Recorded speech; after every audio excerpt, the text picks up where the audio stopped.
जयन की सांसें तेज हो गई। हवा में एक अजीब सी घुटन थी, जैसे कोई अदृश्य ताकत पूरे माहौल को जकड़ रही हो। उस रहस्यमयी प्राणी की चमक फीकी पड़ने लगी। उसकी आंखों में चिंता साफ दिख रही। वो आ रहा है, उसने फुसफुसाते हुए कहा। जयन ने घबरा कर ऊपर देखा।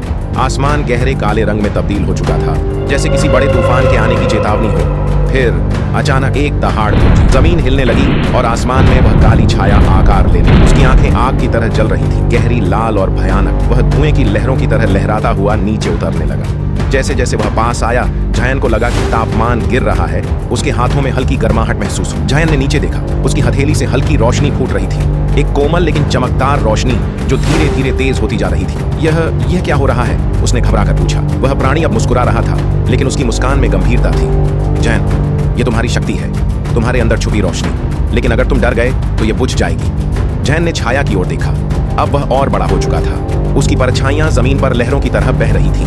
हर जगह अंधकार फैल रहा था, जैसे उसने पूरी दुनिया को निगलने की ठान ली हो। और तभी अचानक जयन के सामने 3 रहस्यमयी दरवाजे प्रकट हो गए। हर दरवाजे के ऊपर अलग अलग प्रतीक चमक रहे थे। एक पर जलती हुई मशाल, दूसरे पर एक नीली लहर और तीसरे पर एक पेड़ की जड़ें। लेकिन सवाल यह है, इन दरवाजों के पीछे क्या है? क्या जयन सही दरवाजा चुन पाएगा? अगर उसने गलत रास्ता चुना तो क्या वह हमेशा के लिए खो जाएगा? और सबसे बड़ा सवाल, वह काली छाया आखिर कौन है? ये सब जानने के लिए तैयार हो जाइए, क्योंकि अगला भाग आने वाला है। रोशनी के मुसाफिर तीसरा सफर जल्द आ रहा है। लाइक, शेयर एंड सब्सक्राइब करें मिनी स्टोरी हब, ताकि आप इस महाकाव्य यात्रा का हिस्सा बने।